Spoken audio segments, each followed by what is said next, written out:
kuya na yan, kulang sa pansin. Weh! Weh! Weh! Weh! Nas, kuya ang kulang sa pansin? O no? Hindi pinansin ni nanay si kuya? Hindi hindi natin yan bati Oo, hindi natin bati si kuya. Hindi. Hindi natin bati si kuya. Ang pangit ng kuya natin ang pangit ng kuya natin Oo. Oo. Ano naman itong matanda na to? Matanda na to.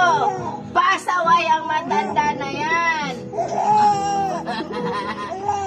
Ano kapalit kaya nito? Ang! Huy! Ang! Nas!